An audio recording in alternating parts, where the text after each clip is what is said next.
When our next tank first appeared, men fled from their positions in terror of this awesome new war machine. To our modern eyes, it may not look like much, but nearly 100 years ago, this tank was a ruthless steel monster bent on destruction. The impact was brilliant, and it exactly underscored what's been true ever since. Tanks are a psychological weapon. Their shock value is enormous. For troops who have not had the experience of standing up to them, it's an overwhelming weapon. The British World War I tank, first produced in 1917. Top speed 4 miles per hour. Range 22 miles. Daimler 6-cylinder engine gives power-to-weight ratio of 3.3 horsepower per ton. Armor thickness 6 to 12 millimeters. Primary armament 2 6-pounder guns.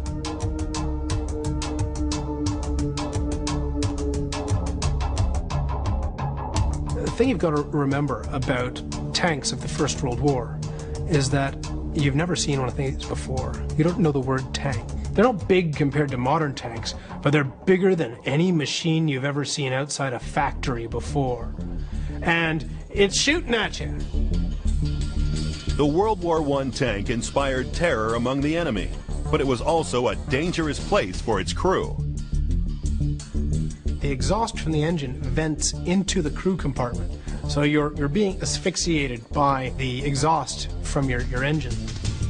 These were literally iron boxes, the most rudimentary seats, no suspension. Over rough ground, 3 or 4 miles an hour was enough to make you seasick and vomit, and even more so because there was very little vision to the outside. For the tank crew, this was hell on Caterpillar tracks. Worst of all, these vehicles had very, very thin armor. If you shoot at that with anything, like a machine gun or a pistol, when it gets to the inside of the armor, spalling will occur, and tiny razor-sharp flakes of metal are going to fly around on the inside of the vehicle. Slow and vulnerable to small arms fire, these first tanks performed poorly on the battlefield, often getting bogged down in mud or cut off and surrounded. The early users of tanks didn't realize that tanks had to be used en masse, in a great big mailed fist, as opposed to using them in dribs and drabs to support the infantry. But new tactics were gradually developed, and in November 1917, the tank finally proved its worth. When the tanks are introduced at Cambrai in 1917, it is the beginning of an evolution which will create armored warfare. At Cambrai, a force of 300 tanks went into battle in one massive force. The supposedly impregnable German trench system was overwhelmed. In just a few hours, the British tanks had penetrated 5 miles into enemy territory, an advance that would have taken 3 months without armored forces. The age of the tank had arrived.